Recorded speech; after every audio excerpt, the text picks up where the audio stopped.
Good evening. Good evening.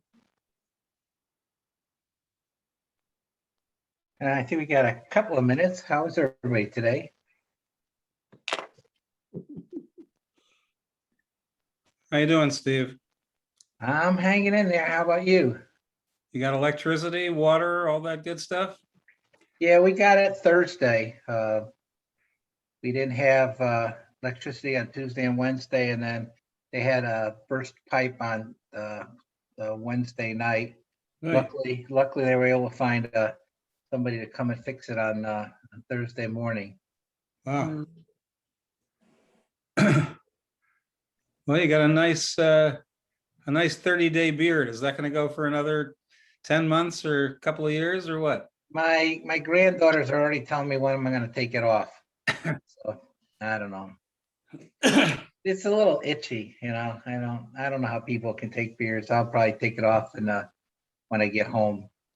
I think once it gets to be about 6-8 inches long, it stops being itchy. Oh yeah. I mean, there were certain basketball players that Marlene did not like. And one of them was James Harden. She could not stand his beard. Yeah. Drove her nuts. Well, could have been worse, I guess. All right. So has your son and daughter-in-law, they've been working? They didn't work last week, Monday, Tuesday, Wednesday. I think she went in on Thursday and Friday. They were afraid. Well, first they didn't have electricity, so driving on on the roads was a bit hazardous, and they were afraid of the ice as well. So, Wow. but anyhow, yeah, we've got another minute or so. If anybody's interested, I'm going to be using the Chabad has a very nice translation of Megillat Esther, and I'll be using that text for tonight. So let me just, let's see, I'm going to move this over to here, and I'm just going to share my screen, and I'm going to share number 2.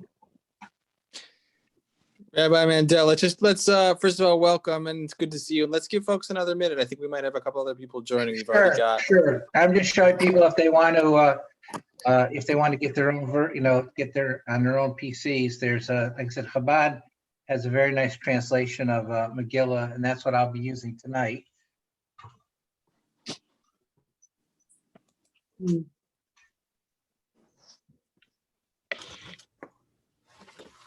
Does it already start?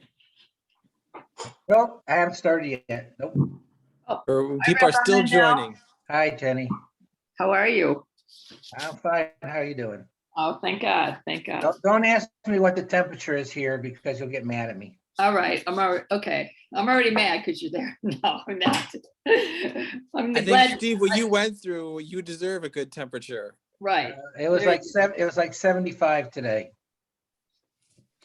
That's very nice. Good. You should only enjoy it. Yeah. Okay. I'll be back in snowy Next week, Next right? week, yep. Good. For those who don't know, Steve wrote out the terrible power outage, water outage, everything in Texas.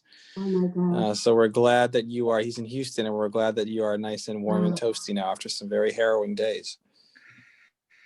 Yeah, it was interesting, that's for sure. But we survived, and lots of people had. I will tell you a very interesting story. There's a supermarket here called HEB, and the people that run the supermarket are real mention.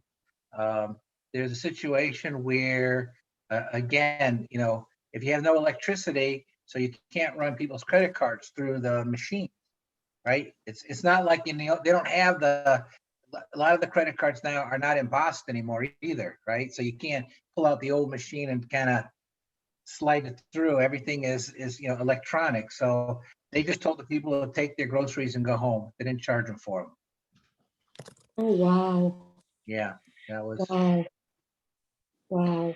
Got a source sheet up. I might have done, I don't know if I downloaded it, but I could. This is Zoom? Yeah. Can you see who's on it?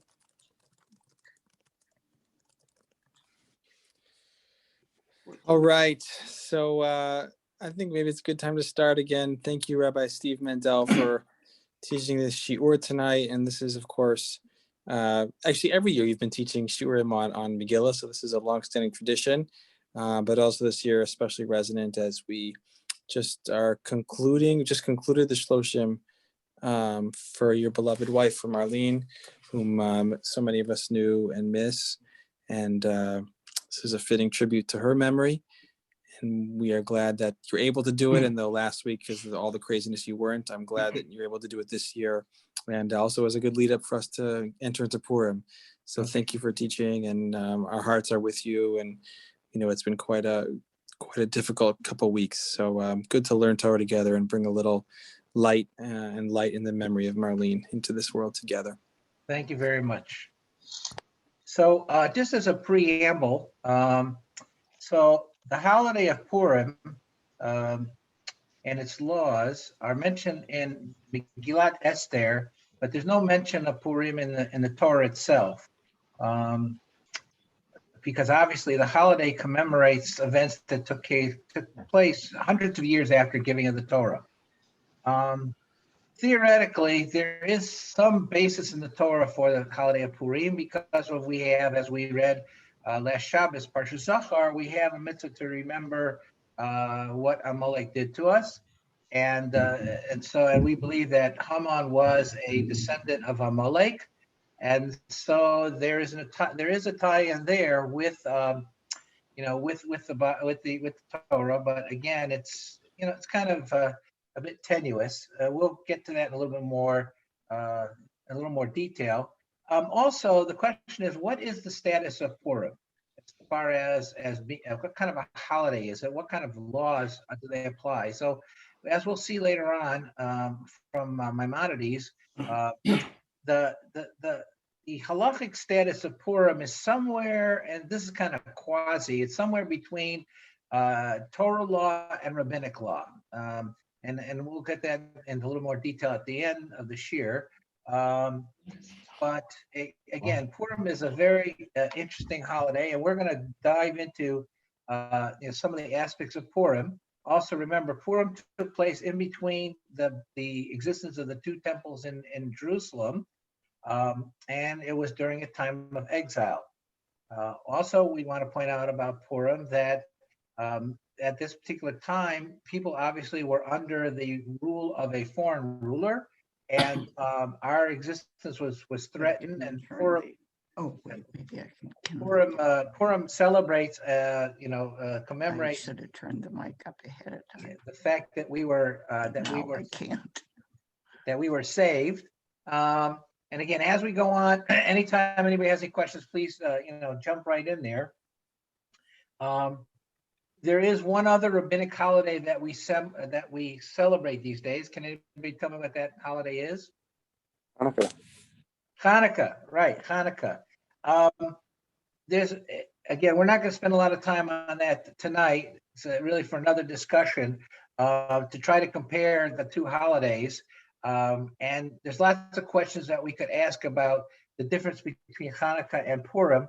We're going to say that, we would say that for another evening. Tonight, what we're going to do is we're going to examine the Megillah using a concept of pshat, the simple explanation. And pshat is not just a simple explanation, it's the exegesis or understanding of the verses from the text itself, okay? Many people, when you think of Rashi in many cases is not, he does do some pshat, but he's more what we call drash, in which he brings sources outside of the text to try to prove a point. We're not going to do that tonight. We're going to try to understand the text using pshat. Also, by the way, when we talk about biblical exegesis, there is a terminology called pardes, okay, which is an acronym that stands for pshat, remez, drash, and sod. These are 4 different types of ways to learn the Torah to understand the text. I would recommend, if anybody has a chance, there's a very fine book.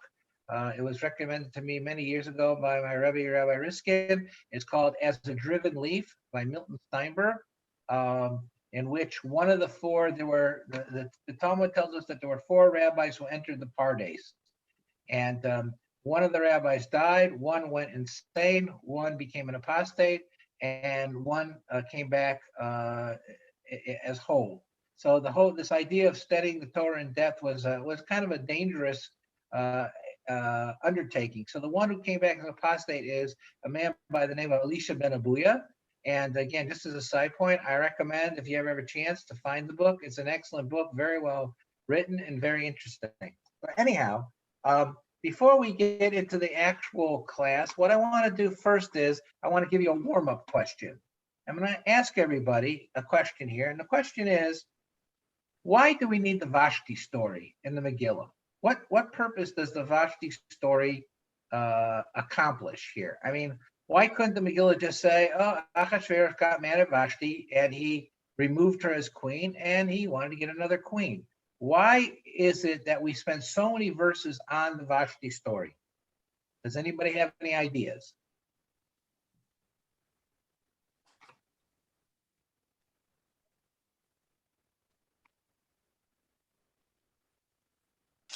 I never thought of it. It's a really good question. I never thought about it. Maybe it's kind of a foil to the Esther story, like as a comparison, to see how Esther's different.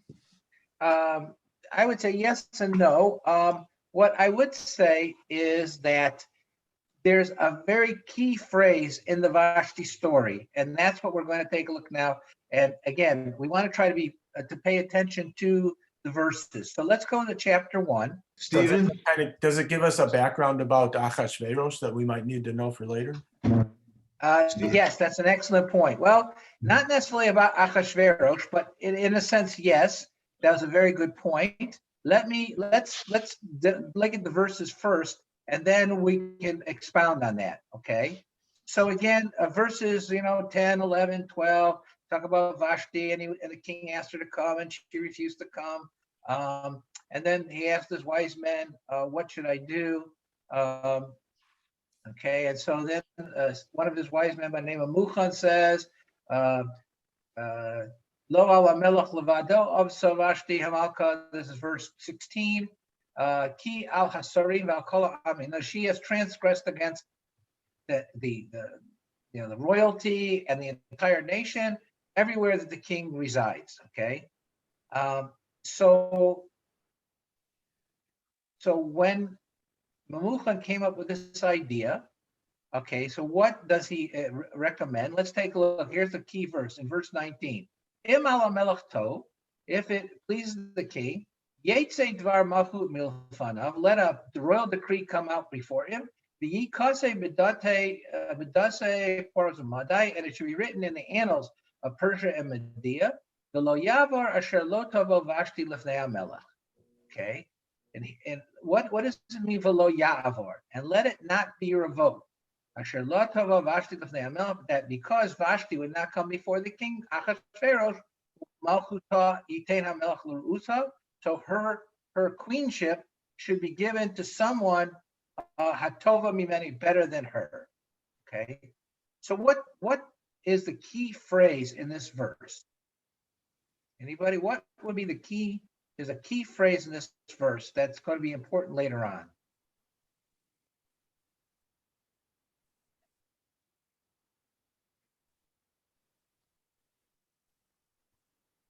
Okay.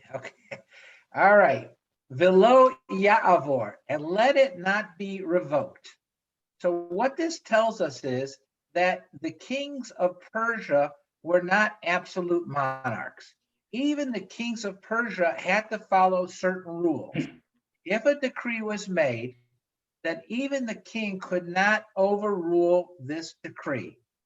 So how do we know that? Because again, in the rest of the chapter, they sent out the letters, very similar to letters we're going to see later on, right? Verse 22, and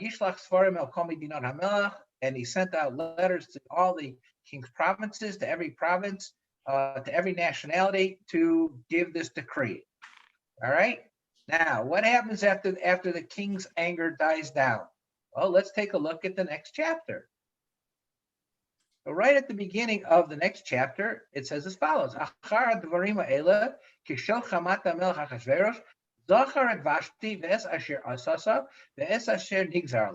So the king, after the anger subsided, he remembered Vashti and what she had done and what had been decreed upon her. Now it's very interesting. What happened to Vashti? Anybody? What happened to Vashti? Do we really know? No, we don't know. Okay, there are Midrashim that said that she was killed, but according to the Megillah, there is no record of exactly what happened to her.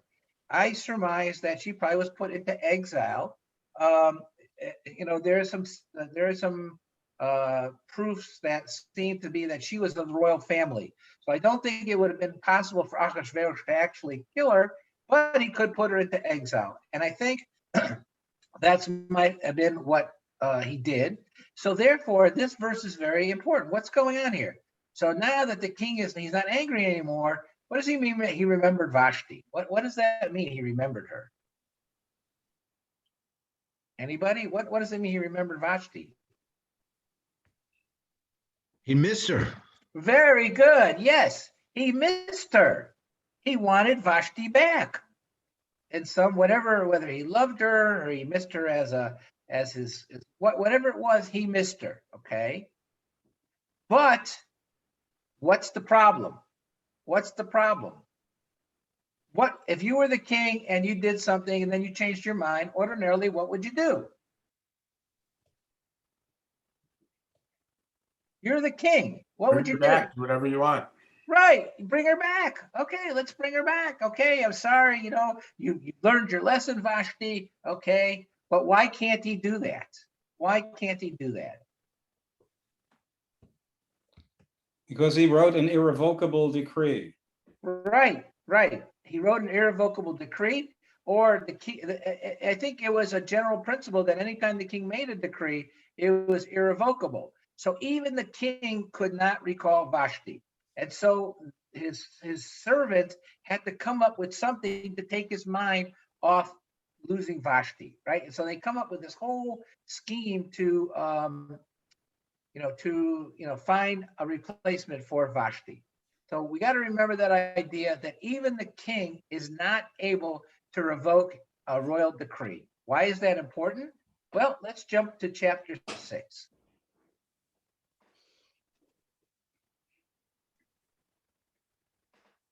Okay. So we have the story here of Esther. Mordecai convinces her to go and plead her case before Achashverosh. And we all have the whole story of the scepter. Let me just see here. I'm sorry. I think it's actually chapter 7. Yeah, it's chapter 7. Sorry.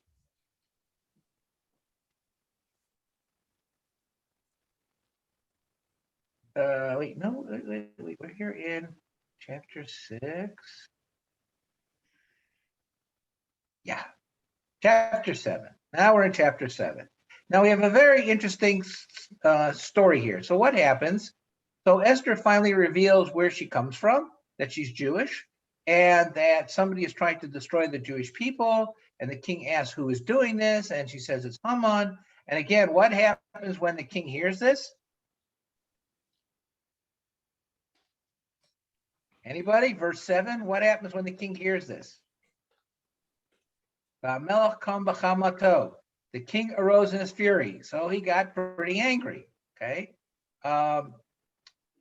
they decide to go ahead and hang Haman on the gallows. And so, what happens after they hang Haman on the gallows? I'm sorry. I want to look at the last part of that chapter. So, what happens? What happens after he hangs him? And again, look what happens. And they hanged Haman on the gallows. He prayed for Mordecai. And what happens now? And the king's anger is abated. It doesn't take much for him to cool down. Okay, he kills Haman. Haman is killed. And now Achashverosh is feeling a lot better. Well, Achashverosh might be feeling a lot better, but the Jewish people are not. So what happens? So we look at verse 5. So Esther comes before Achashverosh, and she says as follows: if it pleases the king, if I have found favor before him, and it's proper this matter before the king.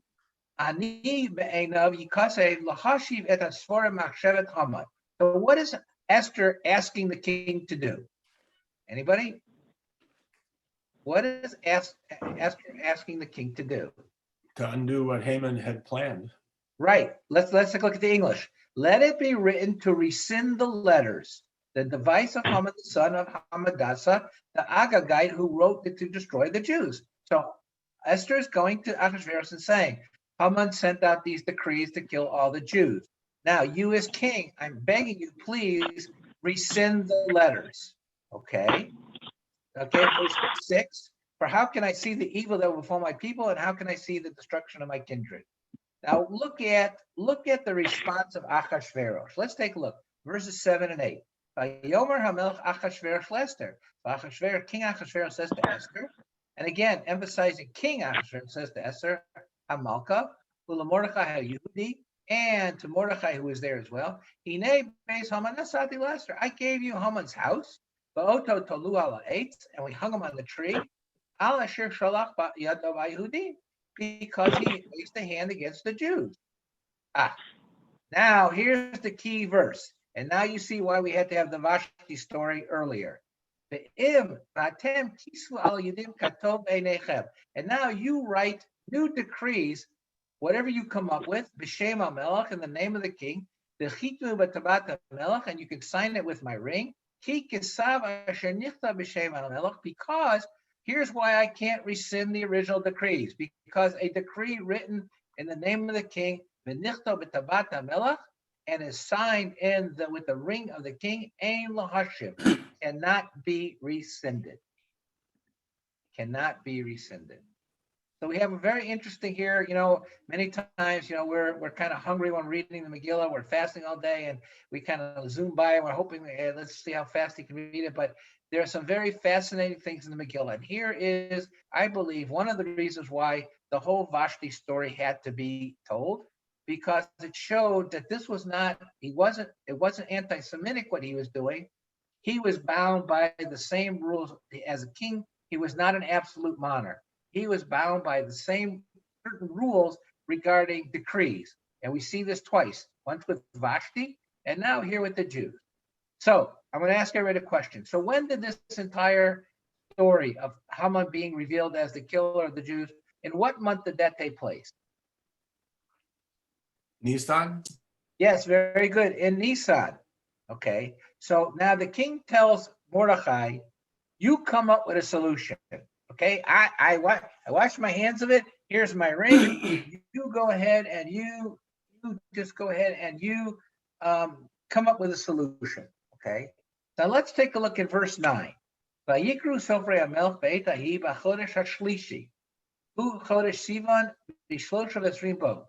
So what happens? So on the third month, which is Sivan, on the 23rd day, what happens? Vayikaseh kachol asher siva Mordechai ala Yehudi. So Mordechai comes up with a solution to solve this problem. And how long does it take Mordechai to figure out the solution?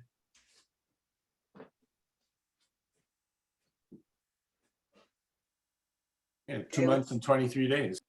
2 months, right? 2 months plus. Okay, so again, it didn't just happen overnight. Mordechai had to really think about, how am I going to solve this problem? The original decree gave the enemies of the Jews the ability to attack the Jews. I've got to come up with some sort of idea that's going to nullify that decree without a real nullification. So what is it that he comes up with? So let's take a look. Verse 11. Asher nasan hamelech laYehudim asher b'chol ir v'ir lehikahel v'lamod al nafsham lashmi v'larog v'laved es kol chel im am medina hatzarim otam taf nashim shalom lavos. That the king has given to the Jews in every city the right to assemble and to protect themselves, to destroy, to slay, and to cause to perish the entire host of every people and province that oppresses them, small children and women, and to take their spoils for plunder. So what's the solution that Mordechai comes up with? Okay, I can't rescind the original decree, which allows the people to attack the Jews.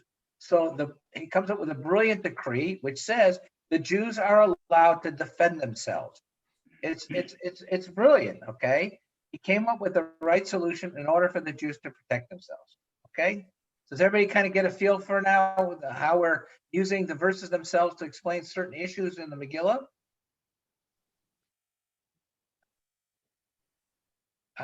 Okay, I'm gonna take that as a yes. Okay, now we're going to move on to another stranger chapter, which is kind of the crux of our talk tonight. Now, chapter 9 seems to be a bit strange. There seems to be a lot of superfluous information in this chapter, and things seem to be repeated. So the first, let's say about 16 verses talk about what went on in during that year and how the Jews were be able to protect themselves. That goes through verses 1 through 16. But now we come to verse 17. So before we start verse 17, as I mentioned before, I would like everybody, if they could, to get a piece of paper. Excuse me, where is it? Where?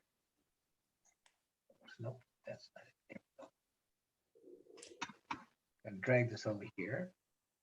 Okay, and so if you could take a piece of paper, please, and then what I'd like you to do is to make 1, 2, 3, 4, 5, 6, 7, 8, 9 columns, okay? The first column, we're going to put the word year in there, and then the next 3 columns are going to be 13, 14, and 15. Anybody know what I'm talking about there? What's 13, 14, and 15? The days of the month. Which month? The days of the month of Adar. Right, very good. The days of the month of Adar, okay? Now, I'm going to ask you what we're going to fill in the last 5 boxes are the various mitzvot that are performed on Purim. Anybody want to help me here? Give me 1, 2, 3, 4, and 5. And anybody just chime right in here. Reading the Megillah. Reading the Megillah, that's 1. Matanas Levyonim. Matanas Levyonim is 2. Mishloach Manot. That's 3. Eating a meal. Right, festive meal. And what's the last one? Actually takes place the day before Purim. Fast of Esther. Right. Okay, so let's do this. I'm going to go ahead over here. Okay. Right. So there's a feast, gift to friends, gifts to the poor, reading the Megillah, Fast of Esther. Okay, let's keep that in mind. Now, over here, we're going to talk about the evolution of Purim. Okay, so in an evolution of Purim, obviously things changed each year. So in the first year, okay, the first year of Purim, okay, let's call that year 0. Oh, sorry. I think I got that there. Yes, year 0. So year 0, what I mean by year 0 is the year that the event actually took place. Okay, so let's take a look at verses 17 and 18 and find out what happened. Everybody with me? Okay, verse 17. Yom 13 lachodesh Adar, v'noach ba'abar asar bo v'asa otso yom mishteh v'simcha. So what happened that year after the Jews fought against their enemies? So that was on the 13th of the month of Adar. And then what happened on the 14th of the month? What did the people do on the 14th day of the first year of the actual events of Purim? Anybody? Sounds like a feast. Right. Asasa Yom Mishteh Simcha. They made a feast. Okay. And then verse 18. And the Jews who were in Shushan assembled on the 13th and the 14th. They fought both on the 13th and the 14th. And when did they rest? Anybody? When did the Jews of Shushan rest? On the 15th. Right. Thank you. On the 15th. And what did they do on the 15th? They feasted. They feasted. Very good. So let's go back to our chart again. Let me go find our chart again.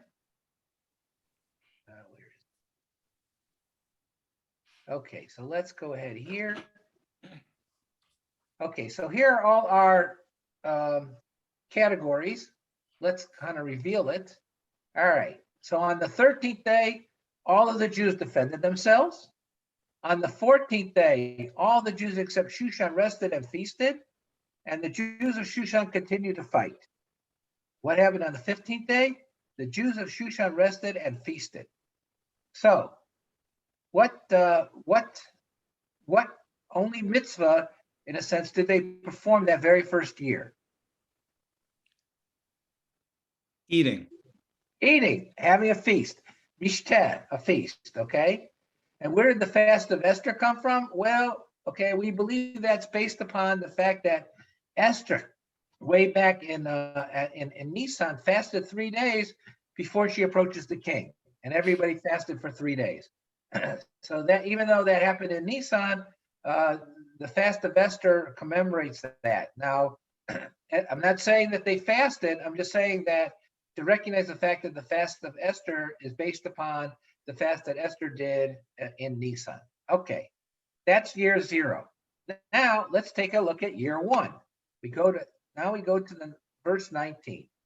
Al Kain, haYehudim haprazim, hayoshvim ba'arei haprazos, osim et yom 14 yom lechodesh Adar, simchu mishteh v'yom tov u'mishloach mano ish l'reyehu. So now, this is the second year. This is year 1. This is the year right after when the events took place. So, according to this verse, who celebrated Purim this year? Everybody outside of Ocean. the big city. Right, only the villages who lived in open towns. There, it looks like they were the only ones that celebrated Purim. And on what day did they celebrate Purim? On the 14th. 14th. And they added an additional mitzvah. What's the additional mitzvah? Mishloach manot. Right, sending portions to one another. So here you see the holiday is evolving, okay? The first year when they actually happened, all they did was feast. The next year, let's go back to our chart now.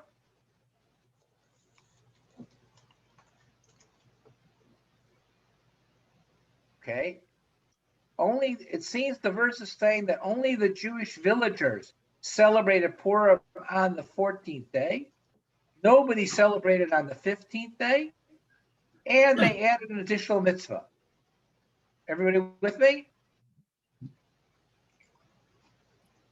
Yes, no, maybe? Does everybody see that? Yes. Okay, good.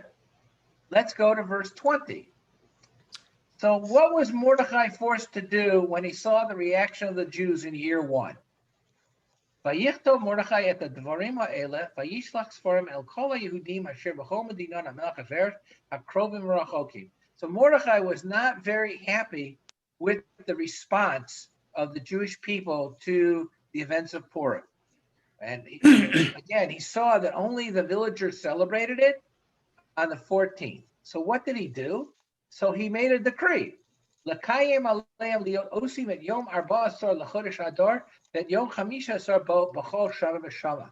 So again, he sent out a decree that not only should they celebrate the 14th day of Adar, but now what is he adding? New Year.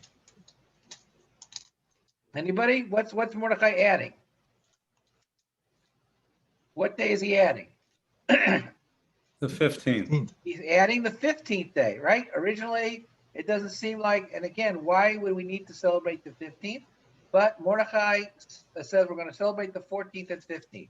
Now, what's unclear from this statement of his is who is supposed to celebrate it on the 14th and who is supposed to celebrate it on the 15th.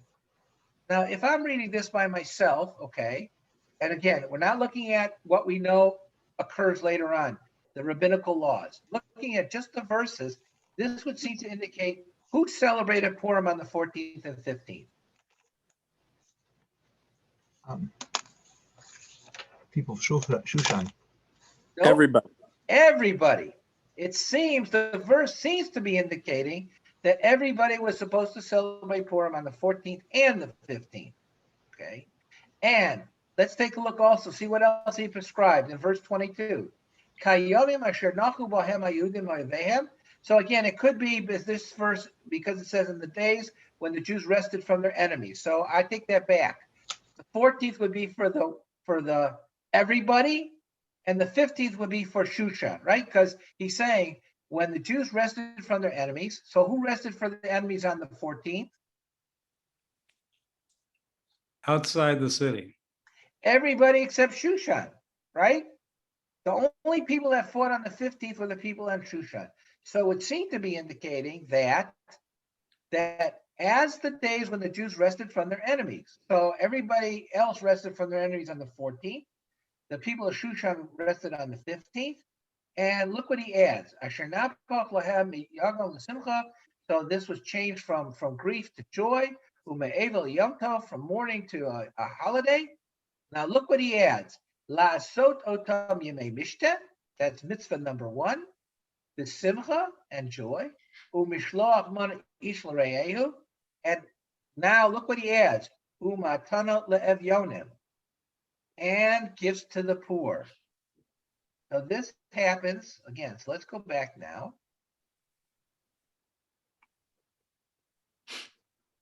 Let's take a look at year 3. Okay. So, so Mordecai sends out the decree. Okay. And again, by the way, what's the name of the holiday at this point in the Megillah? What's the name of the holiday?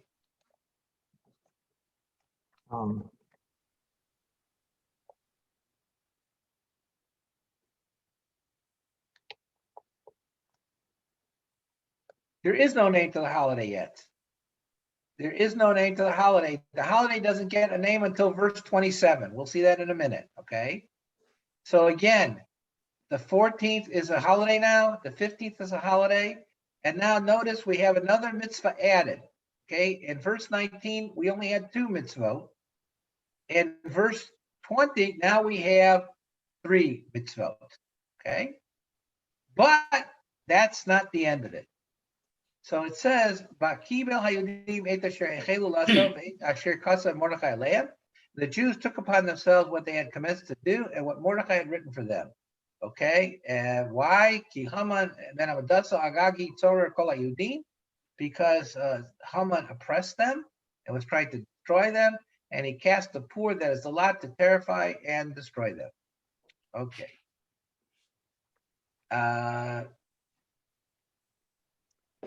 Okay, and so they sent out this new letter.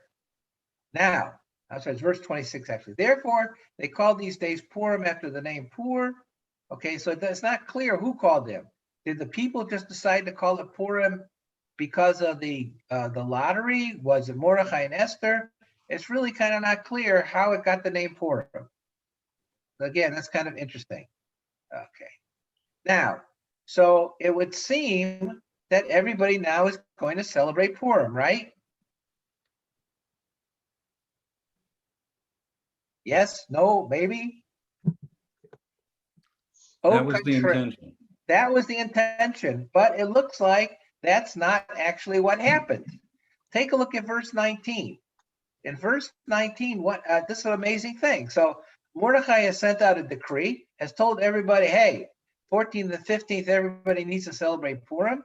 And we're doing this because to commemorate what Haman had done. But it seems that this did not take hold. This did not take hold. Why? Because look what happens in verse 29. Vatichtov Esther Amalka Bat Abichail Mordechai Yehudi ate called Tokev L'Kayim and Gerda Purim Azot Hashenit. What did Esther have to do? So even after the first letter, not all of the Jews were celebrating Purim. Esther had to set. Now again, who sent out the first letter? Mordecai. Mordecai. Now with the second letter, who steps in? Okay, so Mordecai, they might be able to ignore, but the queen is a little bit of a different story. Okay, so Esther puts her imprimatur, you would say, on this decree. And so what happens is Esther now sends out a second letter. And so Mordecai sends out the letters, and what happens? L'kayim et yimei Purim ha'ele bizmaneim kasher kiyam aleim Mordecai ha'Yehudi v'Esther ha'Malka. Right? Now it's quite clear. Why are they following Purim? It wasn't just because of Mordecai sending the decree. Okay, Esther had to put her weight behind it as well. Kasher kiyam al nashav al zaram divrei hatzomos v'zakatab. Okay, and now look what gets added in verse 31. What additional mitzvah got added in verse 31?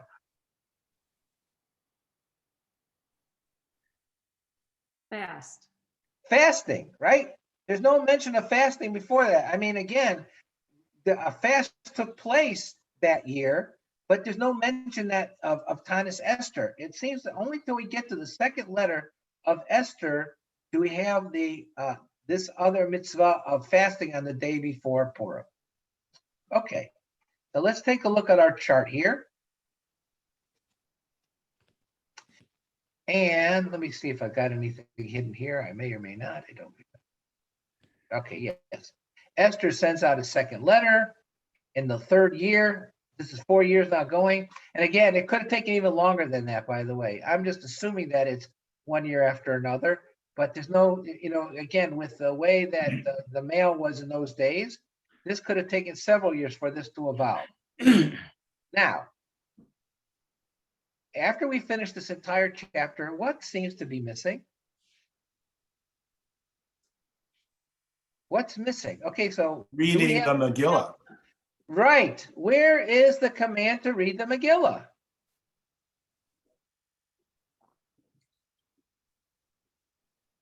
Anybody? Where's the command to read the Megillah? We made it up. Ah, okay. Well, we didn't make it up. Okay, but there doesn't seem to be any source that specifically states in the Megillah itself that we are required to read the Megillah on Purim. Not only not read it, we read it twice. Where in the Megillah does it say anything about reading the Megillah on Purim? It isn't there at all. Okay. Now, how do we solve that problem? Anybody got any ideas? So who was the master codifier of Jewish law? No, well, there are certainly commands to remember the events, right? But it doesn't say. Right, but it doesn't say to read the Megillah. Okay. Correct. L'kayem et igeret hapurim hazot, right? Yeah. It said. Yeah, and what was written to fulfill? Mishteh, Shalach Manos, Matos Evyonim, Tanis. There's nothing there that says you're supposed to read the Megillah. So who would we turn to? Huh? Yeah, good point. So who do we turn to try to find an answer? Who was to be the master codifier of Jewish law? Either Rabbi Yehuda Nasi or the Rambam. The Rambam. Very good. So let's go take a look at the Rambam. Okay. And again, Chabad has a nice translation of the Mishnah Torah. So again, let's take a look at the introduction here. Hilchos Megillah v'Chanukah Hakdama Yesh v'Cholan Shtei Mitzvot Asay Medivrei Sofrim, the Ena min Aminyan ubir shtei mitzvos elu b'prakam elu. Okay, so he says that there are two mitzvahs, Megillah and Hanukkah, and look at what he says here. What is the basis for these mitzvahs? Let's take a look. Verse halacha number 1. Kriyata Megillah bismana mitzvahs aseh midivrei Sofrim. Okay, it is a positive mitzvah ordained by the rabbis to read the Megillah at the appointed time. It ain't in the Megillah at all. This was a decision of the rabbis based upon their understanding. Okay, and here's another strange statement. It is well known that this was ordained by the prophets. What the heck does that mean? It's very strange. We had this very kind of amorphous term, divrei sofrim. Okay, and notice, by the way, in the Hebrew it says divrei sofrim. Vadvarim Yeduim shehi takanas hanavim. It was ordained by the prophets. Okay, which prophets is he talking about? There are no prophets that late in Jewish history. Au contraire, my friend, au contraire. Yeah, he's probably talking about Esther and Mordechai themselves, no? Right. He's talking about, according to the Talmud, of the 48 male prophets, Mordechai is listed as one of the prophets, and of the, I think it was I think it's 7 female, no? 7 females. Of the 7 females, Esther is listed as a prophetess. Okay, so the Rambam is saying that even though we do not see it anywhere in the Megillah, that Esther and Mordechai as prophets declared the reading of the Megillah. Okay, and again, what is this term Midivrei Sofrim? It's a very kind of quasi term. Again, as Rabbi Steinzel mentioned in the introduction I read, it's somewhere between a Torah law and a rabbinic law. Whatever. Yeah, it's like the laws about Hoshana Rabbah or the Simchat Beit HaShoev are considered divrei sofrim, right? Right. So, but the question is, what exactly? Again, it's just kind of very murky. It's supposed to be early rabbinic without knowing who the rabbis were, is the way I kind of look at it. Okay.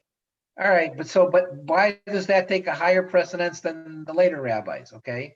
They were earlier. Okay. And then another question I want to just throw out is, how do we know that we're supposed to read the Megillah twice? How do we know who wrote the Megillah? We have some pretty good ideas who wrote the Megillah. I mean, it depends who you ask. Some people believe that the Megillah actually started off as an official document of the Persian government, and ours is just a version of that. I read somewhere that there are versions of the Megillah that have more than the 10 chapters that we have. But be that as it may. In the Septuagint, there's more religious stuff. That the Greek Bible has 3 extra prayers and puts God's name back into the Megillah. But those are later additions. Right. Those are late.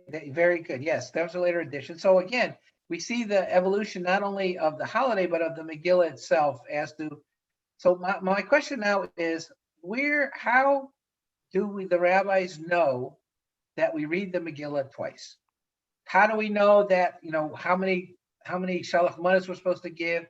How much Tamas Evyonim are we supposed to give? I mean, where is that? How do the rabbis derive all of that?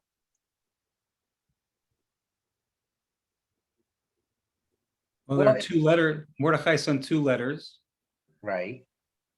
There are also Matanot Evyonim is plural, so you got to have at least 2 there, and Mishloach Manot is plural.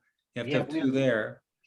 But we don't, right? I mean, so my question is, ordinarily, if I was trying to understand a biblical law, what tools do I have to understand biblical laws? You say it every morning. Yes, you could compare it to other places where the same language is used or said, Rabbi Yishmael's stuff.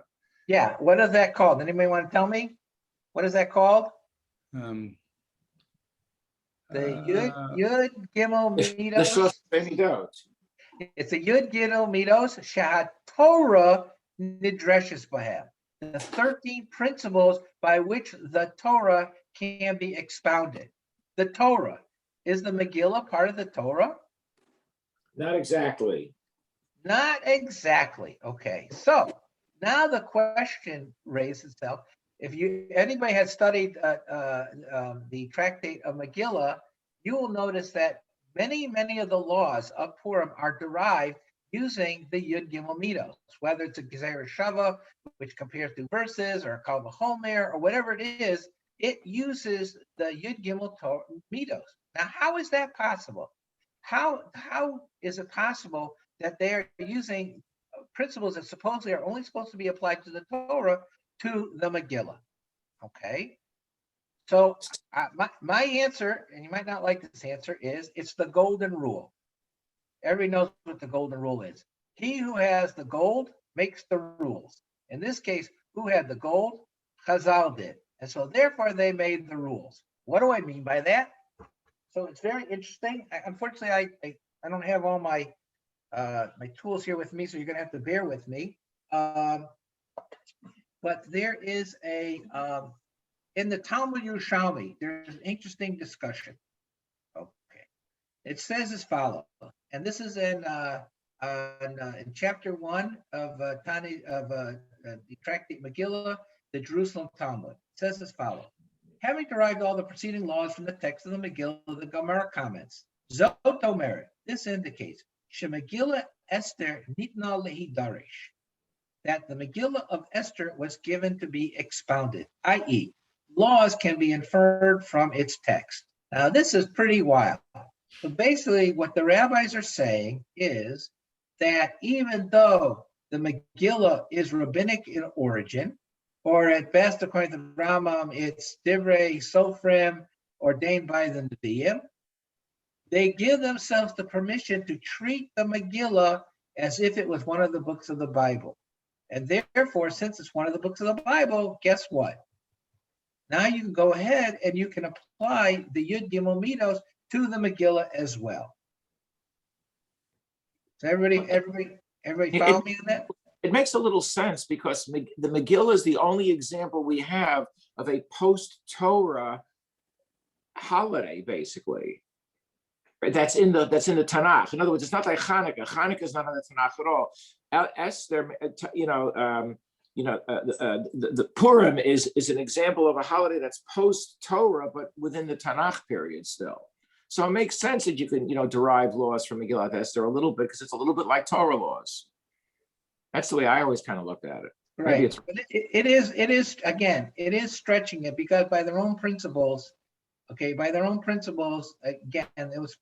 these were supposedly only with something that was Torah in origin, not the Megillah. So again, obviously the rabbis have an interesting statement, and basically they gave themselves the power to go ahead and use these principles to derive various laws of Purim, which really are not specifically stated in the Megillah. They're not there. They're just not there. But again, the whole idea of, you can only celebrate Purim on the 14th and 15th. You can't do it on the 16th and 17th. Okay, that's a whole discussion in the Gemara. But there is another trend that says that you could read the Megillah as early as the beginning of Adar.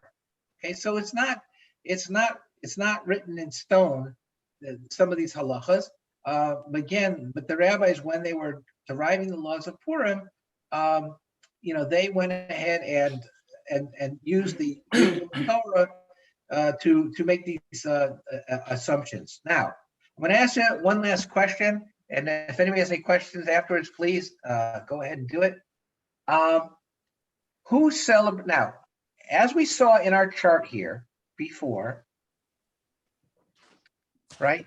So here's something that's very strange also. Who are the only people that rested on the 15th on the actual holiday? People in Shushan. Right, only the people in Shushan. Why do the rabbis change the essence of the holiday to say that people that lived in unwalled cities celebrate on 14th and all walled cities celebrated on the 15th? That's not exactly what happened, right? If according to the verse we read before that says that everybody would celebrate it on the day that the holiday happened to them, that's not exactly what happened. The 15th, the only people that rested on the 15th were the Jews of Shushan. That's number one. And also there's a very interesting machloket, there's a very interesting argument in the Gemara as to which walled cities have to celebrate Purim on the 15th. Anybody, there's two possible answers. Anybody want to give an idea what the two answers are? Those that were walled in the time of Yoshua. Right. Yeah, and that never made any sense to me, why they go back to Yehoshua. And what's the or? So what's the one that makes sense? It would make sense if they were walled at the time of Purim. Right, exactly correct. Okay, but remember, we're dealing with, and again, this is just my theory, we're dealing with a situation where, again, the Jews are in exile. The Jews do not have their own government. Okay, hope is probably pretty low on the totem pole. And if the Jews would celebrate a holiday commemorating something that happened in Shushan, where there were walled cities in Shushan, so the rabbis tell us that at the time of Shushan, what was the status of the walls around Yerushalayim?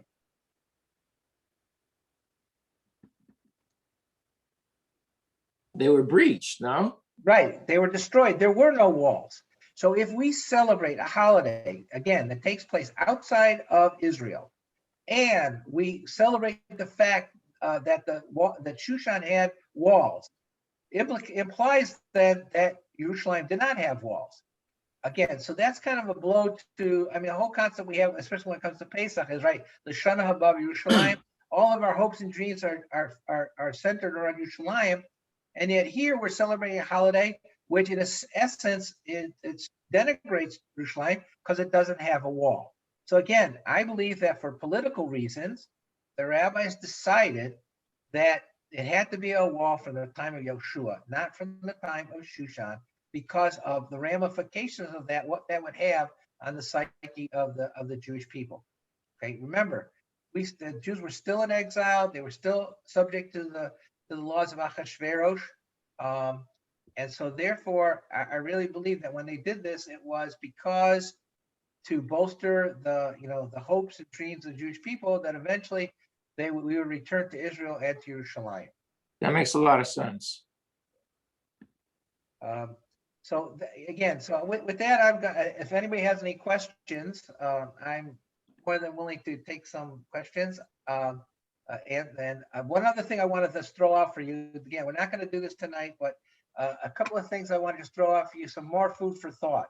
Okay, that is number one. As we mentioned before, the only rabbinic holiday besides Purim is what?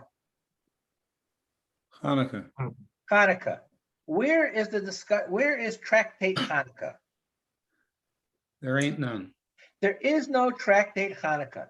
The only mention of Hanukkah is mentioned in Gemara in Tractate Shabbat, page 21b. So Hanukkah does not get its own tractate. Only Megillah gets its own. Purim gets its own tractate. And again, that's a discussion from another time. Why does Purim get a tractate? Hanukkah does not. Secondly, another idea to think about. Of the 24 books of the Bible, is Megillat Esther part of the 24 books of the Bible? Not really.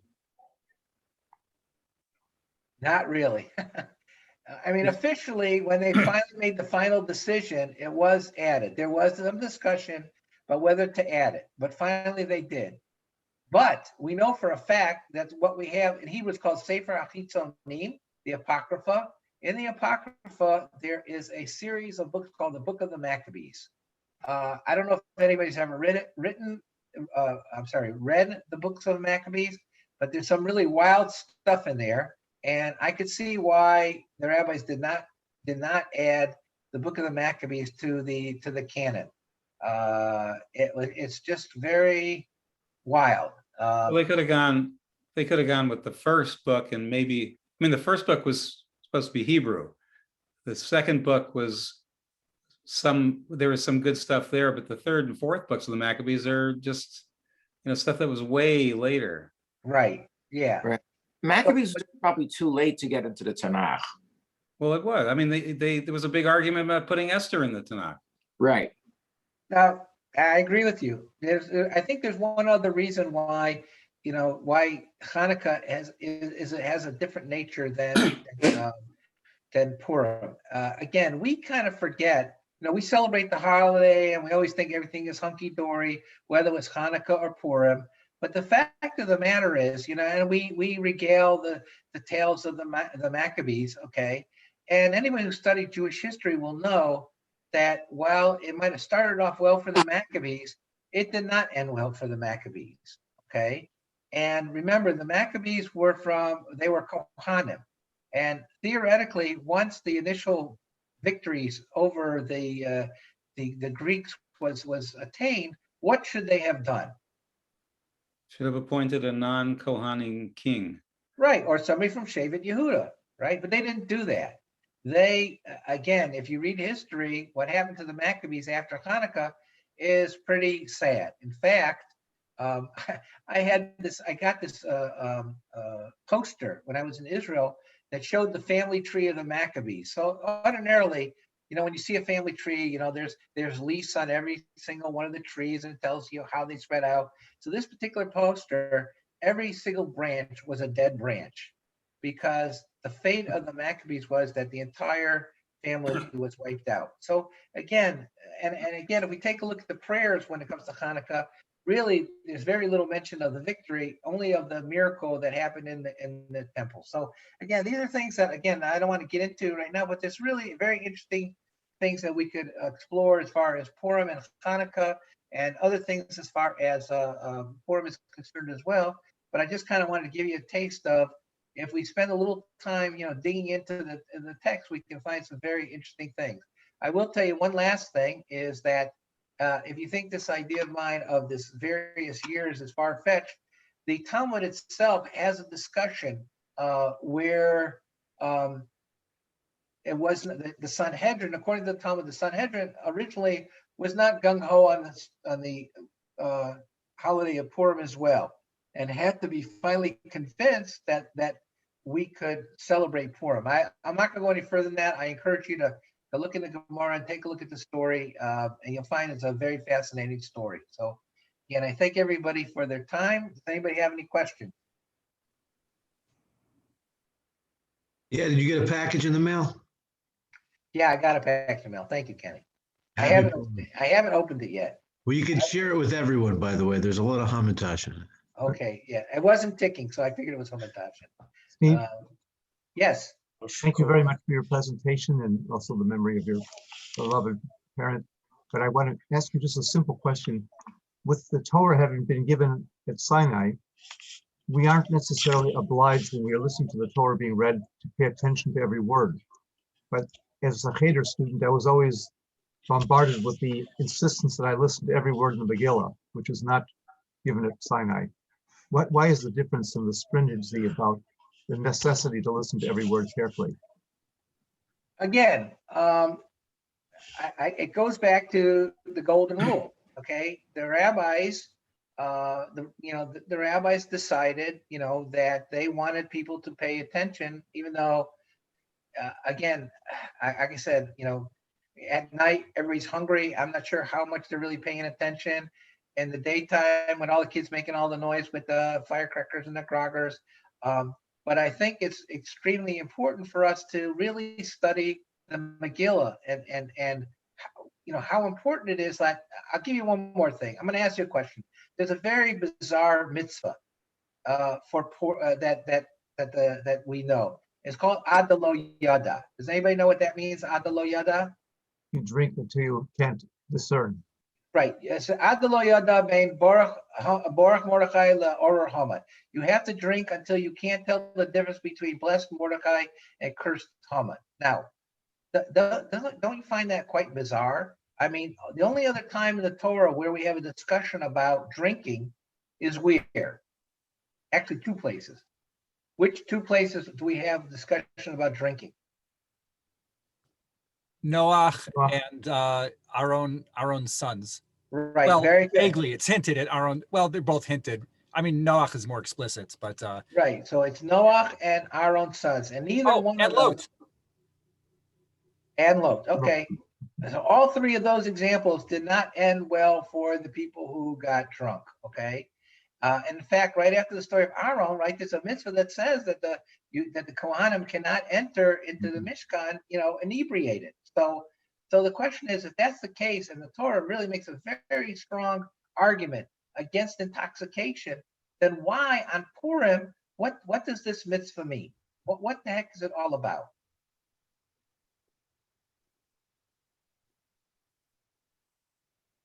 I mean, so much of the book has to do with parties and drinking that you're kind of imitating the story in a way. Okay, that's true. I think also it is because, as I mentioned in the introduction, Purim is not necessarily a very happy holiday. Okay, I mean the holiday occurred, and as Rabbi Steinsaltz mentions in his introduction, but after the holiday, the situation of the Jews really didn't change, right? They were still under the control of Achashverosh. Theoretically, as long as Esther was there, I guess they were safe. But Jews were not. I mean, this wasn't like, again, they're in exile, and I think that's what the mitzvah is trying to tell us. Not necessarily that you get inebriated, but to recognize that we're not in our own land. That even though Mordechai did us, a tremendous thing for the Jewish people, but in the end of the day, we were still in exile. Again, we were subjected to the will of a foreign king. Okay. So I hope that answers your question. Anybody else? Thank you, Steve. All right. Well, with that, I thank everybody for listening. I appreciate you participating, and thank you for honoring my wife's memory. And I wish everybody a good evening. Thank you so Steve. much, Rabbi Steve. you. Yasher Koach. Thank you, Yasher Koach. That was really good, Steve. Thank you. So much. Thank you. Everybody have an easy Thank fast. Amen. Yasher Koach. Amen. You too. Prayer. Okay. Okay, ready to leave? Yep. Come on.